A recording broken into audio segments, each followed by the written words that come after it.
Thanks for taking the time to watch this video, which presents 20 Level 3 difficulty circle questions on the SAT. Level 3 is considered to be the most challenging level on this exam, so if you can walk through these 20 problems and understand them, you should be well equipped to answer most, if not all, Level 3 circle questions on your SAT. We can begin with number 1, which states that the circle above has center O, the length of arc ADC is 5 pi, and x is equal to 100. What is the length of arc ABC? Now, on the SAT, you don't have a booklet, you have scrap paper, so you're going to want to practice redrawing figures. So that's what we're going to do right now. You'd have to draw the figure and label it as best as you can. We have x degrees right here. Now, we know x is equal to 100, so we can fill that in. Then we have arc ADC. That was stated to have a length of 5 pi. And then the arc we're looking for is arc ABC. So that's kind of tracing all the way over here. We're going to call that y. And our goal is to find the length of that arc. Now, you may know from your studies of circles that the longer the arc is, then the wider the central angle is. So in other words, we can say that the arc is proportional to that central angle. If we double the length of the arc, we would have to double the measure of that central angle. They are proportional, which means we can set up a proportion between the arc length and the central angle. Now we know that the central angle x was 100 degrees. You want to ask yourself, what's the measure of this central angle here, sort of on the opposite side of x? Well, you probably know that the total number of degrees in a circle is 360. So if you subtract 100 from 360, you could see that the measure of that central angle is 260 degrees. So now all we do is set up a proportion between the arc and the angle. So, for example, we can say that the arc of 5 pi is to 100, because that's its central angle. That would equal the arc y as to its central angle, which is 260 degrees. So it's a nice little proportion again between arc and angle. Now we can solve for y by cross multiplication. We can do 100 multiplied by y, and then set that equal to 260 multiplied by 5 pi, which is 1300 pi. You could use your calculator to multiply 260 by 5 if you needed to. And then if you divide both sides by 100, then you will see that the arc that they are asking for, which we labeled y, would equal 13 pi. And that is the correct answer to the question. We can move on to the second problem, and remember, before each problem, it would be wise for you to pause the video and try it out on your own first before continuing on. Here it says the graph of x squared plus x plus y squared plus y equals 199 halves in the xy plane is a circle. What is the length of the circle's radius? So perhaps most of you have heard of what's called center radius form of a circle. So imagine for a moment that you have a circle that's graphed on the xy plane. That circle is going to have a center, and we label the coordinates of that center as h, k. And then it also contains a radius, and we label that r. And the formal equation of that circle in the xy plane is x minus h squared plus y minus k squared is equal to the radius squared. And that comes from an application of the Pythagorean theorem, in case you were wondering where it comes from. We have to take the equation that they have given us and we have to reorganize it so that it matches that form. Once we have it in the right form, we'll be able to easily figure out what the radius is. So the question is, how do we do that? Well, what we're going to do is start to rewrite the equation, but we're going to leave some strategic spaces. So for example, we're going to have x squared plus 1x plus, and then we're going to leave a little space right there, and we will fill that space in momentarily. And then we add y squared plus 1y, and then again we add another little space. And this is equal to 199 halves. We'll add the same spaces on the other side so that the equation keeps itself in balance. In other words, whatever we add to the left side, we must also add to the right side. So how do we fill in those magic spaces? Well, it turns out that all you do is take the coefficient of x, which in this case is a 1, and you apply two operations to it. The first one involves just dividing it by 2, and then the second operation is to square it. And you have to do the same thing on the other side. As mentioned earlier, we have to add both quantities to each side, or add the quantity to both sides is what I meant to say, so plus 1/2 squared. Now we do the same thing for the other blank. We look at the coefficient of y, which again is a 1, and we apply two operations to it. We divide it by 2, and then we square it. We'll do the same thing on the other side. Okay, great. So now it's still the same original equation, but we've just added some quantities to both sides. So we have x squared plus 1x plus, now 1/2 squared would be 1/2 multiplied by 1/2. When we multiply fractions, we multiply the numerators, we multiply the denominators, and in this case we would get 1/4. So here we have 1/4, and then for the y group, we have y squared plus 1y plus 1/4 again. It is merely coincidental that they use the same number here, by the way. Not every problem will have that. So on this other side, on the right-hand side, you're going to have 199 halves plus 1/4 plus 1/4. You could do that on a calculator if you needed to.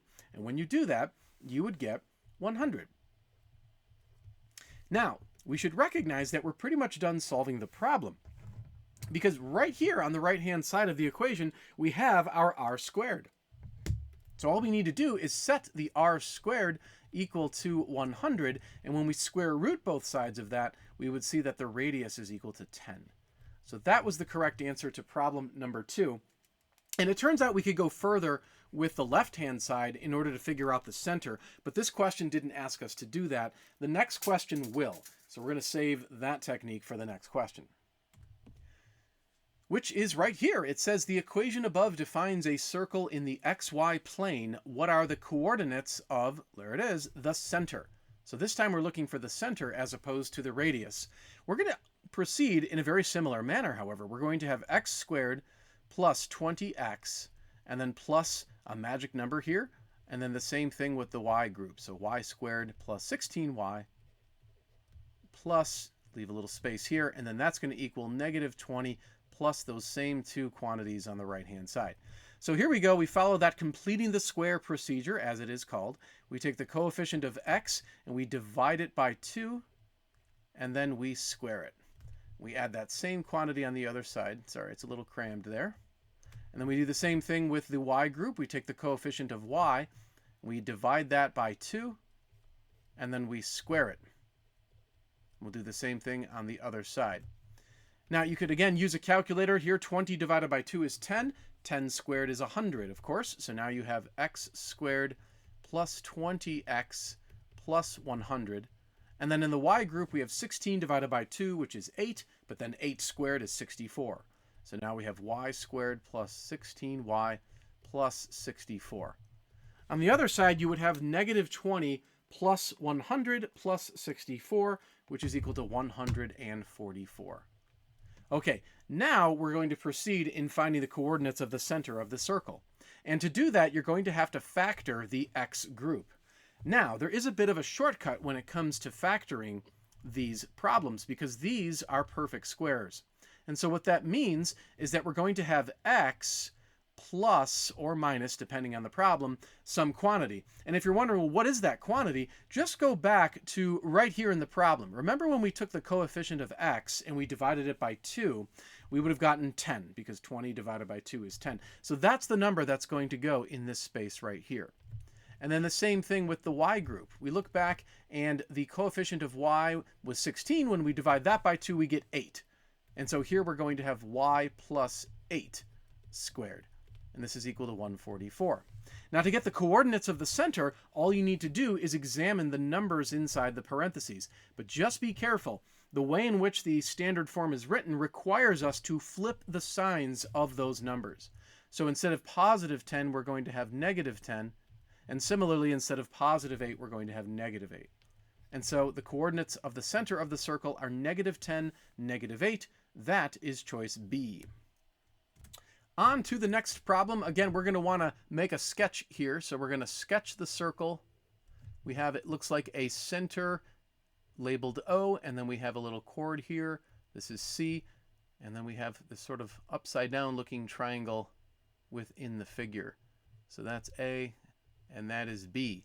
Let's see what they tell us here. They say that the measure of angle OAB is 30 degrees. So O to A to B, that would be right there. That's going to be 30 degrees.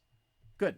And then it says if the length of OC is 18, okay, so this would be 18 right here, what is the length of arc AB? Interesting. So here we're looking for the length of this arc. And we're just going to call that X in this case. Okay, so let's see what's going on here. Well, the first thing you might notice is that this segment right here is actually the radius of the circle. So from O to A is a radius, and frankly, from O to B is also a radius. So in fact, that triangle that's inside the circle is an isosceles triangle because two of its sides are equal in length. But if two of its sides are equal in length, then two of its angles are also equal in measure.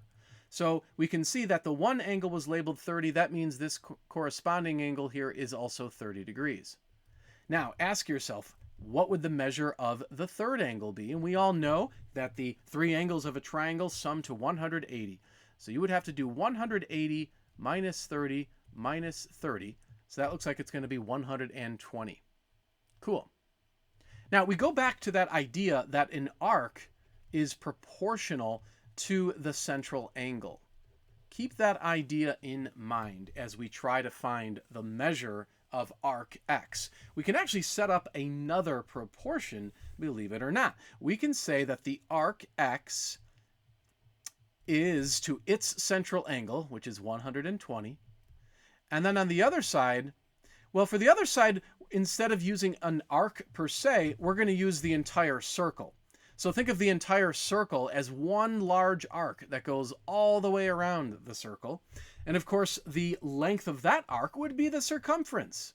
And the circumference is 2 pi times the radius. But we know the radius is 18 because here we have yet another radius. From O to C is a radius, and that measure is 18.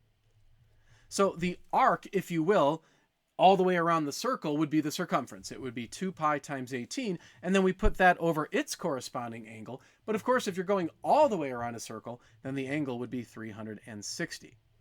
So now all we need to do is solve this proportion out. We're going to cross multiply once again. We're going to go and do 360 times x, and maybe we'll just scoot down here. So we have 360x. And then we cross multiply the other way. So you're going to do 120 times 2 times 18, and that's going to give you 4320 with a pi on it. And then just divide both sides by 360, and you're going to get 12 pi. And that would be the correct answer for the length of arc AB. For our next problem, we have a circle in the xy plane with a diameter whose endpoints are 2, 4, and 2, 14.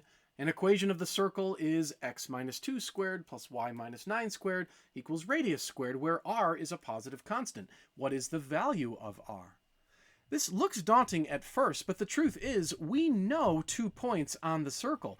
They told us that those points were endpoints of the diameter. So if we just make an arbitrary looking sketch, we have a diameter. One endpoint would be 2, 4, and the other endpoint would be 2, 14. Both of those endpoints lie on the circle, which means that we can take their coordinates and plug it into the equation. I mean, that's what it means when a point is on a graph. It means that that point satisfies the equation. So we could take the first point and we can plug 2 in for x and 4 in for y. And let's see what that does for us. We're going to have 2 for x, and then we're going to plug in 4 for y. And this is equal to r squared. And yes, this is enough to answer it. Here we have 0 squared plus negative 5 squared equals r squared. This simplifies on the left side to 25 equals r squared. And of course, just take the square root of both sides here, and you can see that the radius is equal to 5. And that is the correct answer to that question. On to the next one. Circle A in the xy plane has the equation x plus 5 squared plus y minus 5 squared equals 4. Circle B has the same center as circle A. The radius of circle B, however, is 2 times the radius of circle A. The equation defining circle B in the xy plane is x plus 5 squared plus y minus 5 squared equals k, where k is a constant. What is the value of k? When a problem says k is a constant, I often have students who get confused by that phrase, a constant. It just means that it's a number. So we're trying to solve for some numerical value of k. Now you can see that their centers are the same because the left side of the equations are identical. And for a bonus question, ask yourself, what are the coordinates of the center? And remember to flip the sign. So the coordinates of the center would be -5, +5. But that's not what the question is asking us, of course. It wants to know something about the value of k. Now, we were told that the radius of circle B is equal to twice or 2 times the radius of circle A.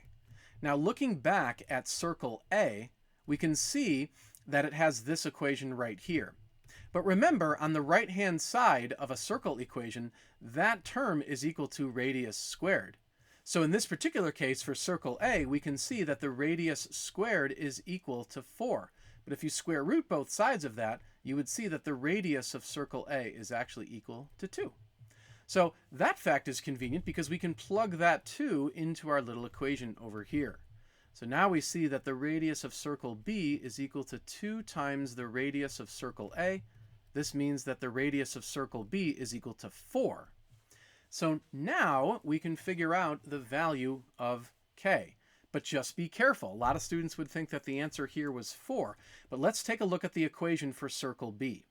So circle B had the equation x plus 5 squared plus y minus 5 squared. And now remember, this has to equal the radius of circle B squared. Well, we know the radius of circle B. It's 4. So in fact, on the right-hand side here, we would have 4 squared. But of course, 4 squared is 4 times 4, so that's just 16. Aha! Now we have the answer, because the question said that for circle B, it's equal to k. What we got was 16, so just matching those up, we can see that k is indeed equal to 16. Lo and behold, that is the correct answer. We can move on to the next problem. What is the diameter of the circle in the xy plane with equation x minus 5 squared plus y minus 3 squared equals 16? Okay, so this is already written in that standard center radius form, so that means that we know that the right-hand side has to equal the radius squared. You can see the College Board likes to ask some things repetitively, which is good for us because that means we can predict it. And so here we have the radius squared is equal to 16. We square root both sides. We see that the radius is 4. Watch out, more College Board chicanery here. It says, what is the diameter? Well, the diameter is equal to 2 times the radius. So in this case, the diameter would be 2 times 4, and the diameter therefore is 8. So that is the correct answer for this problem. For the next one, we have point O is the center of the circle. The measure of arc RS on this circle is 100. What is the measure in degrees of its associated angle ROS? So of course, for this question, we would definitely want to draw out a picture. So we will draw a circle. We will put point O in the center. It says that there is an arc RS. So we might just say, here is point R. Maybe over here is point S. And it tells us that the measure of the arc RS is 100 degrees. So from R to S in pink right there is 100 degrees. And then it asks, what is the measure in degrees of its associated angle ROS? So why don't we draw some segments from R to O and then from O to S. So this question is asking us for this central angle X right here. Well, this one's relatively straightforward. Not sure what it's doing on the level 3 set, but we should know from high school geometry that when you have a circle and a central angle, theta, well, the measure of theta is going to be the same number of degrees as the arc that it intercepts. So that was kind of a fancy way of just saying that they're the same value. So if you know the arc is 100 degrees, then the central angle also is 100 degrees. So that problem is solved. Notice how drawing a decent picture goes a long way in helping you solve it. The next problem says the equation x plus 6 squared plus y plus 3 squared equals 121 defines a circle in the xy plane. What is the radius of the circle?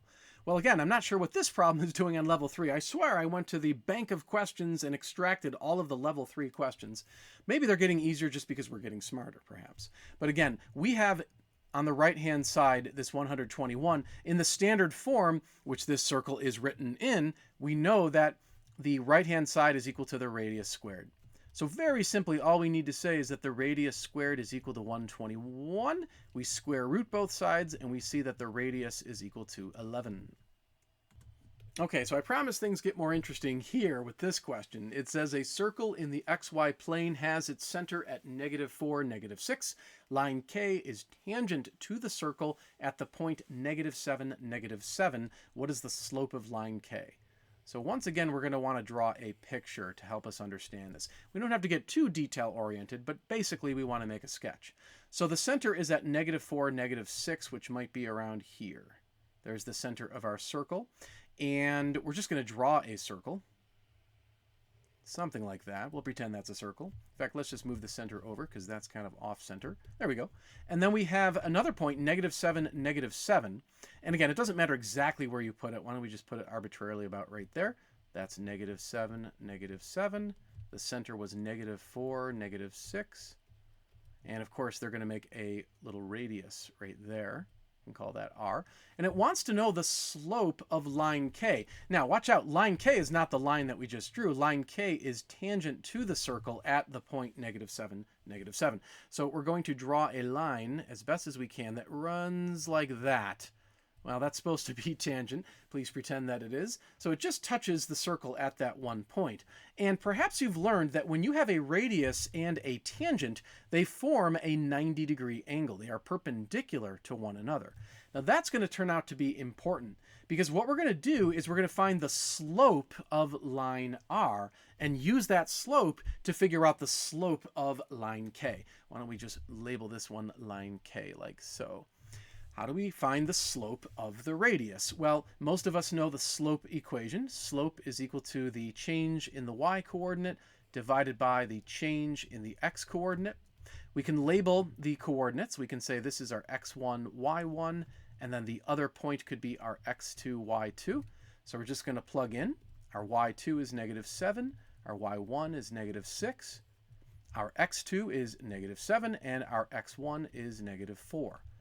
So now we just simplify. In the numerator, we have -7 plus 6, so that's going to be -1. And then in the denominator, we have -7 plus 4, so that's going to be a -3. That simplifies. A negative divided by a negative is a positive, so that's +1/3. Now that's the slope of the radius R, but we are looking for the slope of line K. Now remember, these are perpendicular. And you probably learned, again, in geometry or maybe even Algebra 1, that when you have two lines that are perpendicular, their slopes are opposite reciprocals. Really important. You definitely want to know that for the SAT. When you have perpendicular lines, then the slope of the first line is going to equal the negative reciprocal of the slope of the second line. So you could write it that way, but more simplistically, all we need to do to find the slope of line K is to flip this around. So instead of 1/3, we get 3/1, and then change the sign. Remember, it's not just reciprocal, it's opposite reciprocal. So the opposite would be the -3/1. Of course, that's just equal to -3, and that is the correct answer to this question. A circle has center O and points R and S lie on the circle. In triangle ORS, the measure of angle ROS is 88 degrees. What is the measure of angle RSO in degrees? Okay, you know it. We got to draw a picture. We're going to draw a circle with a center O, and then R and S are on the circle. So we have R over here and perhaps arbitrarily S over there. Now it says triangle ORS. So we'll draw that. We'll draw the 3 points connected together to make a wonderful looking triangle. And within that triangle, angle ROS is 88 degrees. So angle R to O to S right here in the center, that's going to be 88 degrees. We are looking for the measure of angle RSO. So that would be this angle right here. This we can call X. Now, you might notice something. You might notice that from O to S is a radius, but same thing from O to R, also a radius. We saw something similar to this earlier. So since those are both radii, you have an isosceles triangle. Those radii are equal. Those two legs are equal. That's an isosceles triangle. If you have two equal legs, you have two equal angles. So this angle would also be X. And now we can just sum the measures of the angles. 88 plus X, set that equal to 180. let's just fix the way we wrote that 8. That's a little better. We subtract 88 from both sides, and we also add x plus x to make 2x. So 2x is equal to 92. And then we divide both sides by 2, and we get 46. So 46 degrees would be the answer to this question. In the xy plane, the graph of 2x squared minus 6x plus 2y squared plus 2y equals 45 is a circle. What is the radius of the circle? Okay, similar to the first couple questions we did earlier, the only difference here is you've got a coefficient of 2 in front of the x squared and y squared terms. Now, we didn't say this earlier, but let's make sure it's clear now that you need that coefficient to be a 1. You do not want it to be anything but a 1. So the truth is, as we write this equation out with those little spaces, we need to change those 2's into 1's. And to change those 2's into 1's, we go through and we divide every term by 2. Make sure you divide every term by 2. This gives us a new equation, which is 1x squared minus 3x plus that space, and then plus y squared plus 1y plus the space is equal to 45 halves plus the space plus the space. Let's just slide this over a little bit. So again, really important to make sure that your coefficients for the x squared and the y squared are both 1's. You got to make sure of that. But now we can follow that procedure known as completing the square. I know this gets a little redundant, but again, good practice. You're going to take the coefficient of x, which in this case is -3, divide that by 2, and then square it. And then take the don't forget to do it on the right-hand side. I was admonishing you earlier to do that, and then I almost didn't do it. So for the y squared, the coefficient is 1, so we're going to add 1 divided by 2 squared, 1 divided by 2 squared. This question is only asking us for the radius. Remember, this is a timed test, so sometimes you have to kind of cut corners and just identify what the question's looking for. So what that means is we're going to take all of the stuff on the right-hand side and we're going to add it together. This is where a calculator might come in handy. And if you do that, you would get 25. Interesting. So you get 25 exactly, but we know that's equal to the radius squared. So that just means that the radius squared is 25. You square root both sides, and you can see the radius is equal to 5. So that would be the correct answer to the question. A circle has center O, and points A and B lie on the circle. The measure of arc AB is 45 degrees, and the length of arc AB is 3 inches. What is the circumference of the circle? We draw a circle whose center is O. Points A and B lie on the circle, so we'll just put them again arbitrarily right there. The measure of arc AB is 45 degrees. So from here, from A all the way to B, that is 45 degrees.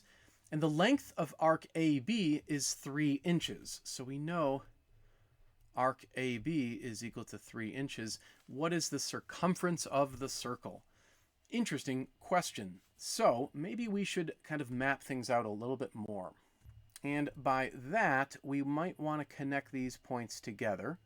Now remember, we said earlier that if you have an arc that's 45 degrees, then that central angle here would also be 45 degrees. So that might come in handy. We'll label that. And let's see. Oh yes, we want the circumference. But the circumference is basically just another quote-unquote arc, except it goes all the way around the circle. So of course we would want to start at point A, and instead of just going around to 45 degrees, we would want to go all the way around 360 degrees would be that arc. So we just set up that proportion from earlier. Just keep remembering that the arc length is proportional to the central angle. So we can say that the arc length of 3 inches, which correlates with a 45-degree angle, would equal the circumference, which correlates with the 360-degree angle. Remember, we're sort of treating circumference as an arc length, except it just goes all the way around the circle. So when we cross multiply, we get 45C is equal to 1080, and then just divide both sides by 45, and you get the circumference equals 24. That would be the correct answer. In the xy plane, the graph of the equation above is a circle. Point P is on the circle and has coordinates 10, -5. If PQ is a diameter of the circle, what are the coordinates of point Q? So yes, we do need to make a sketch here. We're going to go ahead and draw our y and x axis. We can see that the circle, let's see, what are the coordinates of the center of the circle? Well, here are the key numbers, but remember, you got to flip their signs. So 6, -5 would be the correct coordinates of the center. So this is going to be 6, this is going to be -5. There is our center. Take a look at the equation. Ask yourself, well, what's the radius of the circle? Well, you know that 16 is equal to the radius squared. If you square root both sides of that little guy, you'll get radius is equal to 4. So actually what we can do is draw the circle a little more concretely. So the radius is 4. So we go 4 units out to the right and put a point. Go 4 units to the left. Go 4 units up. And go 4 units down, and you have yourself your circle. So it would look something like that. In this case, a somewhat more meticulous sketch would be a good idea. Mine's not terribly good, but it will do the trick. So over here, we know that little coordinate on the x-axis because we were at 6 from the center. We moved 4 units to the right, so that's a 10. Similarly, if we move 4 units sort of backwards, then we know that that would be a 2. And let's see now, they said something interesting. They said that point P is coordinates 10, -5. Well, that would be this point right here. That is point P. We also know that PQ is a diameter. Well, a diameter has to stretch all the way across the circle right through the center. So in this case, Q would have to land right there. And the question is, what are the coordinates of point Q? Actually, I think we're done. Look at the coordinates of point Q, and you can see that the x is 2 and the y is -5. Choice A would be the correct answer. A circle in the xy plane has its center at -5, 2 and has a radius of 9. An equation of this circle is x squared plus y squared plus ax plus by plus c equals 0, where a, b, and c are constants. What is the value of c? Now that is an interesting problem. Here is a problem where we really need to know our center radius form of a circle. So let's rewrite the center radius form once again. And then we're going to plug into it. They gave us the center. So remember, the -5 is the h and the 2 is the k. And then the radius r is 9. So we would plug that in. We're going to have x minus a -5. Be careful here. X minus a -5 just becomes x plus 5. And that is squared. Over here we have y minus k. Our k is 2, so it's y minus 2 squared equals our radius of 9 squared. But 9 squared is 81, so you'd want to write that just immediately as an 81. Now we want to multiply this out so that we can get it in the form that's given in the question. This is not really a standard center radius form, but they're expecting us to be able to take the center radius form and manipulate it until we get it into their form for this question. So here we would have x plus 5 times x plus 5. Same thing with the y group here. We just write it out twice. And then what we're going to do is FOIL. You multiply the first terms to give you x squared, the outside terms to give you plus 5x, the inside terms to give you another plus 5x, and then the last terms to give you 25. You do the same thing with the next group of terms. You'll get y squared minus 2y minus another 2y, and then plus 4. This is equal to 81. Now it's just a matter of collecting like terms and perhaps subtracting over the 81. We'll get to that in a moment. But here we have x squared plus 10x plus 25, and then plus y squared minus 4y plus 4 equals 81. Now remember, they had the equation equal to 0. If you look right there, they have it equal to 0. So we're going to need to subtract the 81 from both sides of the equation. That way we get it equal to 0. There we have it, and then we just have a few more like terms to collect. We've got the 25, the plus 4, and then the minus 81. But when you combine those, you would have x squared plus 10x plus y squared minus 4y, and combining the 25 plus 4 minus 81 gives you a minus 52.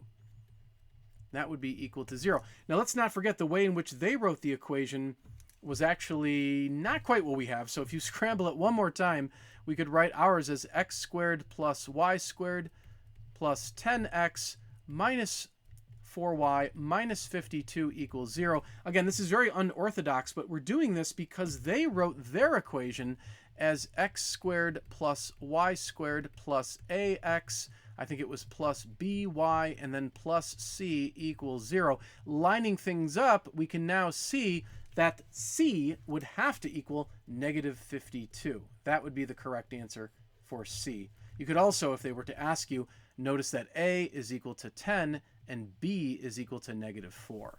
But of course, in this case, they wanted c. Points A and B lie on a circle with radius 1, and arc AB has length pi over 3. What fraction of the circumference of the circle is the length of arc AB? We'll draw ourselves a circle. We have point A and point B on the circle. We know that the circle probably has center of O. They like that. We know the radius is 1, so I suppose if we wanted to, we could connect O to A and O to B to make the radii. And those radii are each equal to 1. And then the length of arc AB is pi over 3.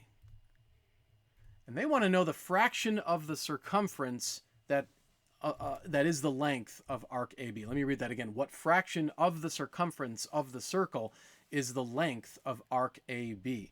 Kind of confusingly worded, frankly, but we know circumference of a circle is 2 pi r. That is also listed on your reference sheet when you take this exam.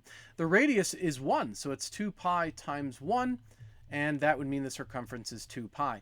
They're really asking for the fraction of the circumference, so that would mean we basically do a part over a whole. That's sort of the definition of a fraction. But the part of this circumference that we know is the pi over 3. That's the part, and then the whole would be the circumference. So we're basically putting pi over 3 over the whole circumference, which is 2 pi. The pi's would cancel. Be a little careful. When you cancel the pi's here, that's going to leave you with a 1/3. So you have 1/3 divided by 2. So you're looking for half of 1/3. Well, we can do what I like to call keep, change, flip. If we put the 2 over a 1, then we would keep the 1/3, change the problem to multiplication, and then flip the other fraction to 1 over 2. And then when you multiply these fractions, you do 1 times 1, and then 3 times 2, and that gives you the correct answer to the question. On to our last problem. It says a circle in the xy plane has this equation, which I won't recite. It says which of the following points does not lie in the interior of the circle? And maybe one way of answering this problem would be to make a reasonably good sketch. So you want to ask yourself what the coordinates of the center are, as well as the radius. We can see the center is going to be at -3, +1. So we'll go -1, -2, -3, and then +1. So that would be our center. And then the radius is derived from this number. By now you know that the radius squared equals that number. So the radius would be 5. So we would count 5 units right, left, up, and down to make our circle. So if we go 1, 2, 3, and then 4, 5, we could put an endpoint right here. And then we could, well, actually, we could begin to map out the circle right away. We might notice right off the bat that even if we don't map out the other points, there's going to be an answer choice that stands out here. Let me just finish drawing the circle to the best of my abilities. We don't have to get too cute here because look at this coordinate right here. It caught my eye, 3, 2. Well, 3, 2, let's see, 1, 2, here's 3, and then 1, 2 would be about right there. That's 3, 2. That clearly lies outside the circle, and that's what the question's asking us. It says, which of the following points does not lie in the interior of the circle? So just making a nice sketch was enough to solve that problem. And that concludes the presentation of Level 3 SAT Math Circle questions. I do hope you found this video helpful. Stay tuned. There will be additional Level 3 and other level math questions coming out soon. But again, I hope you found this video enjoyable and instructional.